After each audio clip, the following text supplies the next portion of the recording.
Bonjour, nous commençons aujourd'hui notre série spéciale qui va durer un mois, une série été pour que tu puisses être rafraîchi spirituellement à tous égards. Et on va commencer cette série avec 2 semaines qu'on va partager ensemble avec cette lecture d'été que je te propose. C'est la première fois dans l'histoire de Prière Inspirée.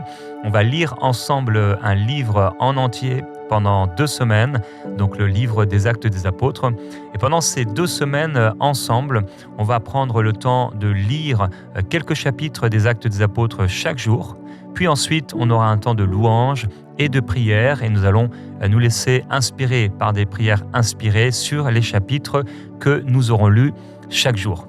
Alors je vais t'encourager à pouvoir prendre ta Bible chaque jour, à pouvoir lire avec moi.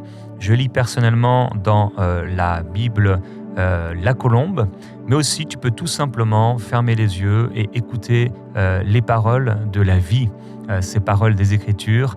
Tu peux peut-être en vacances, tu peux peut-être à la plage, tu es peut-être dans un salon de thé, peut-être en train de marcher, ou alors à ton bureau quelque part, et tu prends simplement ce temps pour être rempli et nourri de la parole de Dieu. Tu fais bien de pouvoir te consacrer et d'écouter la parole. Et donc, ensemble, nous allons commencer avec le chapitre 1 du livre des Actes des Apôtres. Et je prie que cette lecture que nous allons partager ensemble puisse être pour ton âme, pour ton cœur et même pour ton corps, une lecture rafraîchissante. Qu'à tous égards, tu puisses être rafraîchi, épanoui et ressentir la paix et la joie que donne le Saint-Esprit. Les paroles de Jésus sont esprit et vie. Et je crois que cette parole, qui est esprit et vie, va fortifier ton âme et ton cœur, alors que nous sommes cet été là devant le Seigneur, dans sa présence. Pendant 2 semaines, nous lirons donc l'ensemble du livre des Actes des Apôtres. Et la semaine suivante, nous allons avoir ensemble une semaine sportive.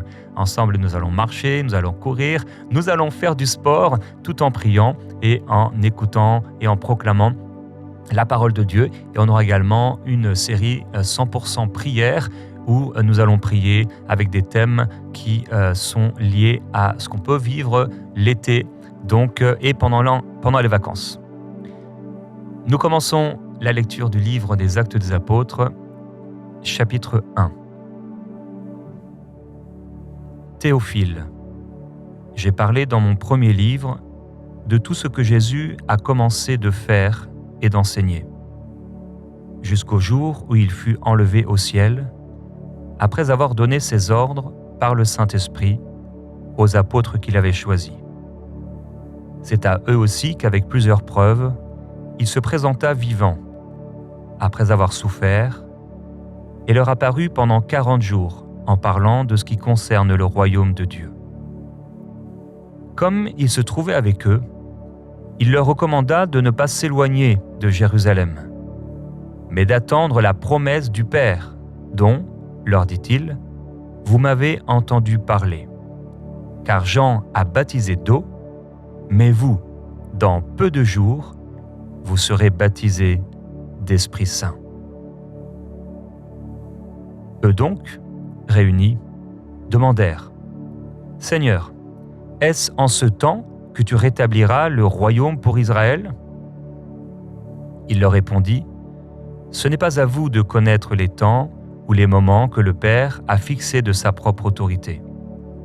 Mais vous recevrez une puissance, celle du Saint-Esprit survenant sur vous, et vous serez mes témoins à Jérusalem, dans toute la Judée, dans la Samarie et jusqu'aux extrémités de la terre. Après avoir dit cela, il fut élevé pendant qu'ils le regardaient, et une nuée le déroba à leurs yeux. Et comme ils avaient les regards fixés vers le ciel, pendant qu'ils s'en allaient, voici que 2 hommes, en vêtements blancs, se présentèrent à eux et dirent : Vous, Galiléens, pourquoi vous arrêtez-vous à regarder au ciel ?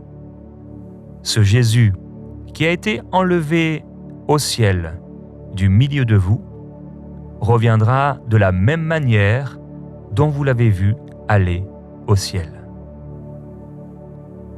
Alors, ils retournèrent à Jérusalem, depuis le mont appelé des Oliviers, qui est près de Jérusalem, à la distance d'un chemin de sabbat. Quand ils furent entrés, ils montèrent dans la chambre haute où ils se tenaient d'ordinaire. C'étaient Pierre, Jean, Jacques et André, Philippe et Thomas, Barthélemy et Matthieu, Jacques, fils d'Alphée, Simon le Zélote et Jude, fils de Jacques. Tous, d'un commun accord, persévéraient dans la prière, avec les femmes, avec Marie, mère de Jésus, et avec ses frères.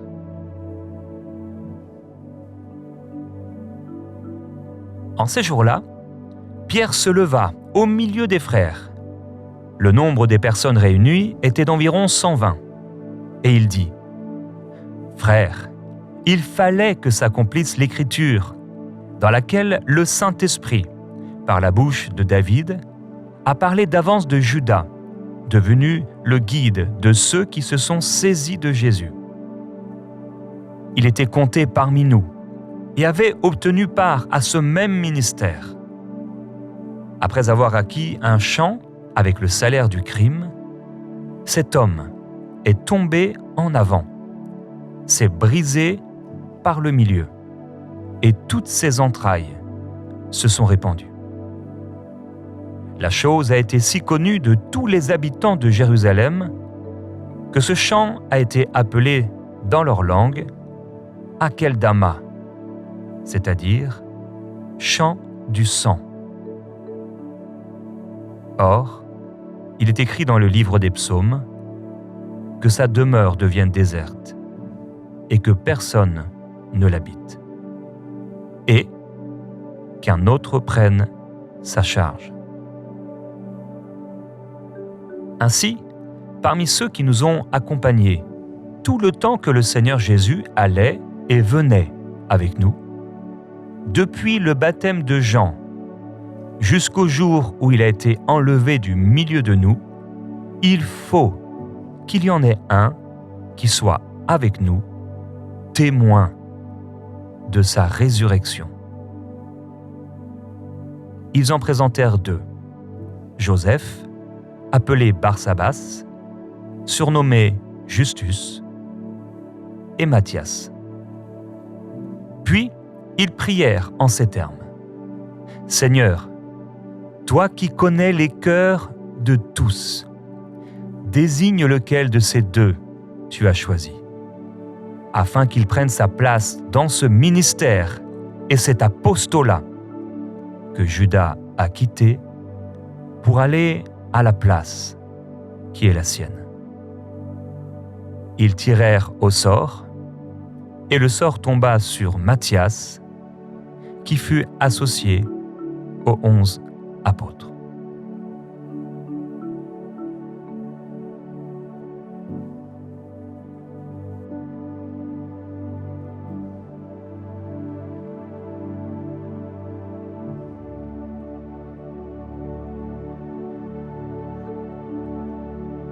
Actes des apôtres, chapitre 2. Lorsque le jour de la Pentecôte arriva, ils étaient tous ensemble dans le même lieu. Tout à coup, il vint du ciel un bruit, comme celui d'un souffle violent, qui remplit toute la maison où ils étaient assis. Des langues qui semblaient de feu et qui se séparaient les unes des autres leur apparurent. Elles se posèrent sur chacun d'eux. Ils furent tous remplis d'Esprit Saint et se mirent à parler en d'autres langues, selon que l'Esprit leur donnait de s'exprimer. Or, il y avait en séjour à Jérusalem des Juifs pieux, venus de toutes les nations qui sont sous le ciel. Au bruit qui se produisit, la multitude accourut et fut bouleversée, parce que chacun les entendait parler dans sa propre langue. Ils étaient hors d'eux-mêmes et dans l'admiration, et disaient : Voici, ces gens qui parlent, ne sont-ils pas tous galiléens ? Comment les entendons-nous chacun dans notre propre langue maternelle ? Parthes, Mèdes, Élamites, ceux qui habitent la Mésopotamie, la Judée, la Cappadoce, le Pont, l'Asie, la Phrygie, la Pamphylie, l'Égypte, le territoire de la Libye voisine de Cyrène, et ceux qui sont venus de Rome, juifs et prosélytes, crétois et arabes, nous les entendons parler dans nos langues des merveilles de Dieu. Tous étaient hors d'eux-mêmes et perplexes, et se disaient les uns aux autres : Que veut dire ceci ? Mais d'autres se moquaient et disaient : Ils sont pleins de vin doux.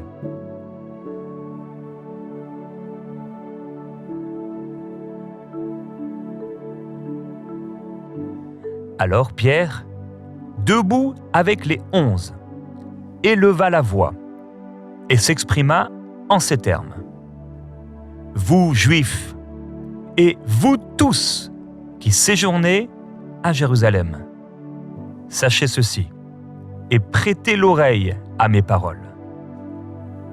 Ces gens ne sont pas ivres comme vous le supposez, car c'est la 3e heure du jour. Mais c'est ce qui a été dit par le prophète Joël. Dans les derniers jours, dit Dieu, je répandrai de mon esprit sur toute chair. Vos fils et vos filles prophétiseront.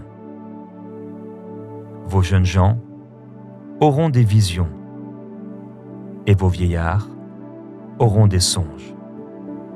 Oui, sur mes serviteurs et sur mes servantes, dans ces jours-là, je répandrai de mon esprit.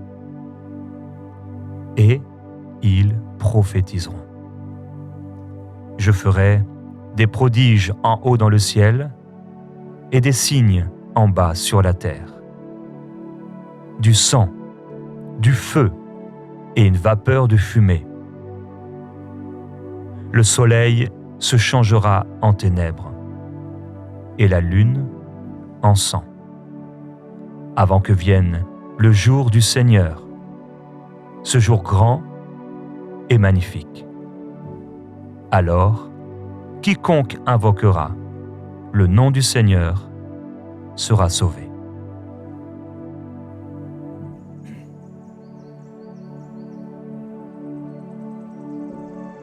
Israélites, écoutez ces paroles.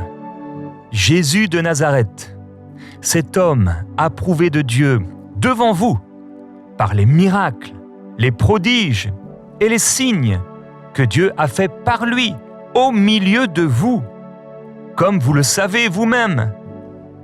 Cet homme, livré selon le dessein arrêté et selon la prescience de Dieu, vous l'avez fait mourir en le clouant à la croix par la main des impies. Dieu l'a ressuscité en le délivrant des liens de la mort, parce qu'il n'était pas possible qu'il soit retenu par elle. Car David a dit de lui : « Je voyais constamment le Seigneur devant moi, parce qu'il est à ma droite, afin que je ne sois pas ébranlé. Voilà pourquoi mon cœur se réjouit et ma langue est dans l'allégresse. Et même ma chair reposera avec espérance. Car tu n'abandonneras pas mon âme dans le séjour des morts, et tu ne laisseras pas ton sein voir la corruption. Tu m'as fait connaître les chemins de la vie, tu me rempliras de bonheur par ta présence. Frères, qu'il me soit permis de vous dire franchement, au sujet du patriarche David, qu'il est mort, qu'il a été enseveli et que sa tombe existe encore parmi nous jusqu'à ce jour. Comme il était prophète et qu'il savait que Dieu lui avait juré par serment de faire asseoir un de ses descendants sur son trône, il a prévu par ses paroles la résurrection du Christ, qui, en effet, n'a pas été abandonné dans le séjour des morts et dont la chair n'a pas vu la corruption. Il a prévu par ses paroles la résurrection du Christ qui, en effet, n'a pas été abandonné dans le séjour des morts et dont la chair n'a pas vu la corruption. Ce Jésus, Dieu l'a ressuscité, nous en sommes tous témoins. Élevé par la droite de Dieu, il a reçu du Père l'Esprit Saint qui avait été promis et il l'a répandu, comme vous le voyez et l'entendez. Car David n'est pas monté dans les cieux, mais il dit lui-même, « Le Seigneur a dit à mon Seigneur, assieds-toi à ma droite, jusqu'à ce que je fasse de tes ennemis ton marchepied. » Que toute la maison d'Israël sache donc avec certitude que Dieu a fait Seigneur et Christ, ce Jésus que vous avez crucifié.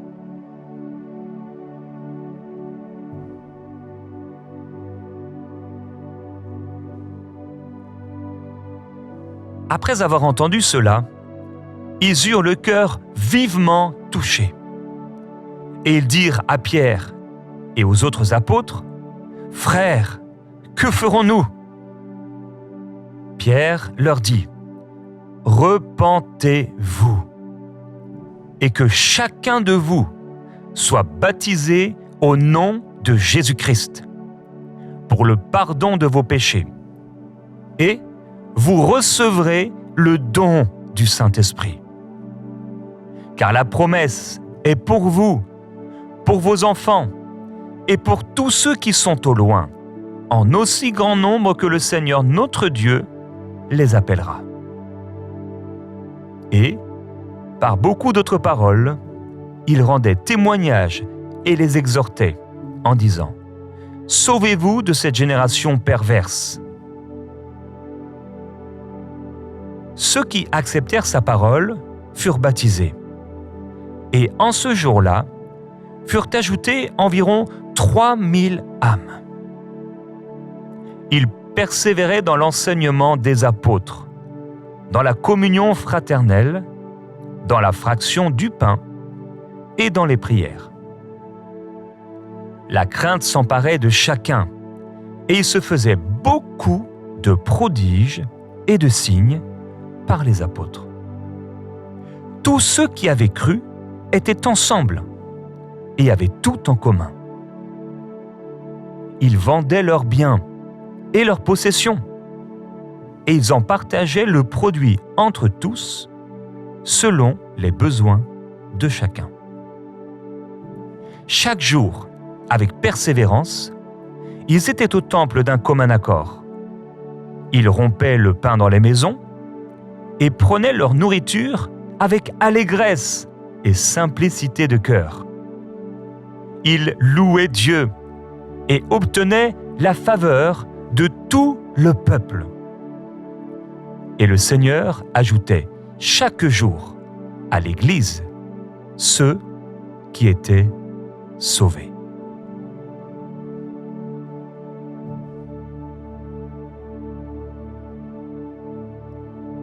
Tu es notre espoir, rien n'a plus de valeur, rien n'est aussi grand et rien n'est plus beau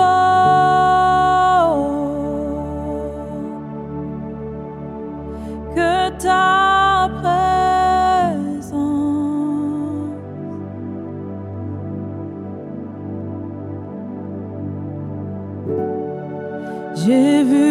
j'ai goûté l'amour le plus doux. Mon cœur est enfin libre et ma honte disparaît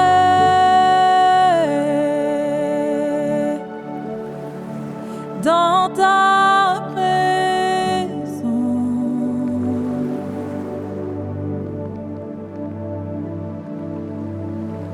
Saint-Esprit, tu es le bienvenu,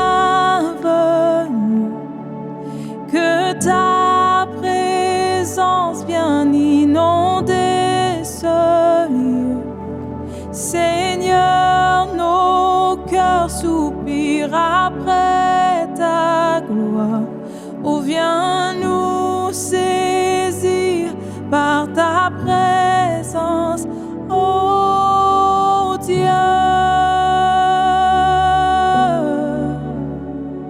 Oui, ta présence.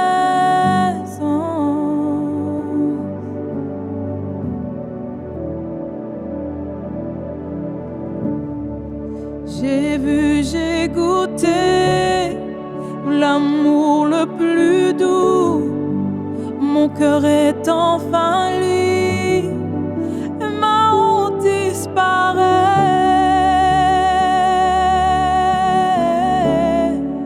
dans ta présence. J'ai vu, j'ai goûté. J'ai vu, j'ai goûté l'amour le plus doux. Mon cœur est enfin libre et ma honte disparaît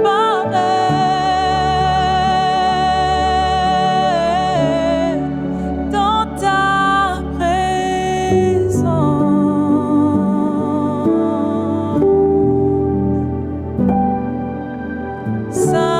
Saint-Esprit, tu es le bienvenu, que ta présence vienne inonder ce lieu. Seigneur, nos cœurs soupirent après ta gloire. Oh, viens nous saisir par ta présence. Saint-Esprit, tu es le bienvenu, que ta présence vienne inonder ce lieu. Seigneur, nos cœurs soupirent après ta gloire. Oh, viens nous saisir par ta puissance.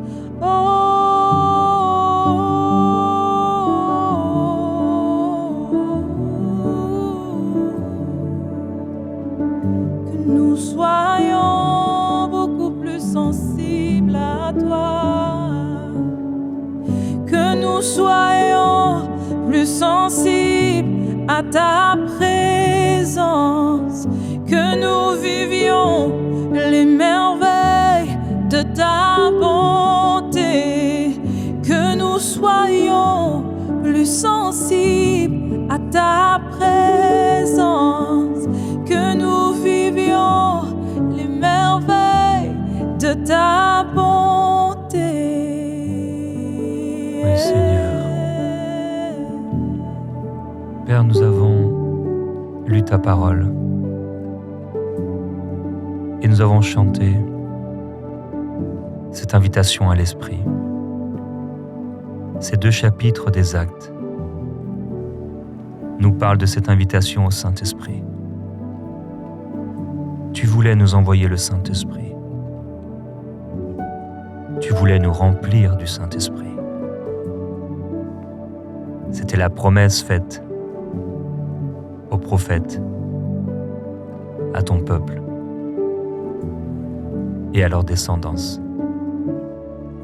Oui, tu l'as dit, sur tes serviteurs et tes servantes, sur les jeunes et les vieux. Tu déverserais ton esprit. En ce jour, Seigneur, nous disons ensemble, bienvenue, Saint-Esprit. nous accueillons ta présence. En cet été, nous t'invitons, Saint-Esprit, et nous avons soif de toi. Nous prions pour un rafraîchissement spirituel. Saint-Esprit, tu es le bienvenu. Saint-Esprit, nous t'accueillons. Saint-Esprit, remplis-moi. Abreuve-moi. Dis-lui, visite-moi. Saint-Esprit, dis-lui, touche-moi. Touche ma vie en cette saison. Touche ma vie, Saint-Esprit, et remplis-moi encore. Je t'accueille, Saint-Esprit. Je ne suis ni comme Judas qui t'a trahi, ni comme les chefs religieux et les Juifs qui t'ont crucifié. Mais tu m'as fait grâce. Je suis un disciple du Seigneur. Alors remplis-moi encore du Saint-Esprit. Inonde-moi encore de toi et fais-moi voir ta gloire. Que je puisse prophétiser en ton nom. Que je puisse avoir des visions en ton nom et des songes en ton nom. Et que pendant ce mois, que pendant cette saison de vacances pour certains, tu puisses nous utiliser,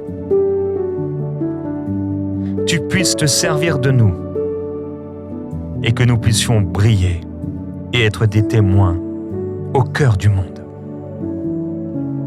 Que ces temps de repos puissent reposer nos âmes, mais nous permettent aussi de penser à l'essentiel, de recentrer nos vies sur ce qui est important à tes yeux. Permets-nous de pouvoir nous recentrer sur ce qui compte à tes yeux. Permets-nous de redevenir généreux à tous égards. Permets-nous de marcher dans l'unité de l'esprit.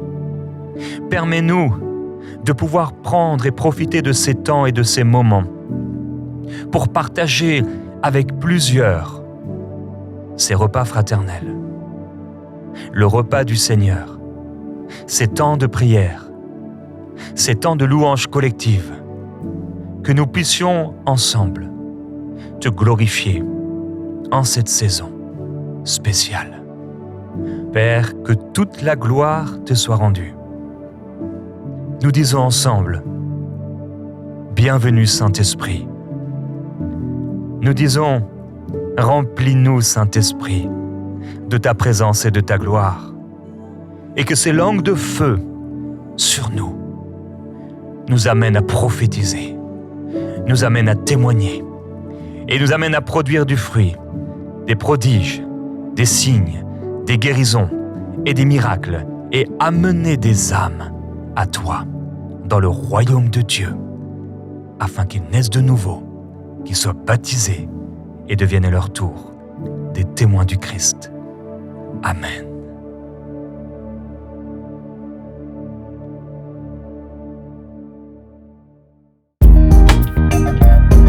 Merci à tous nos précieux partenaires, grâce auxquels cette émission a pu être réalisée.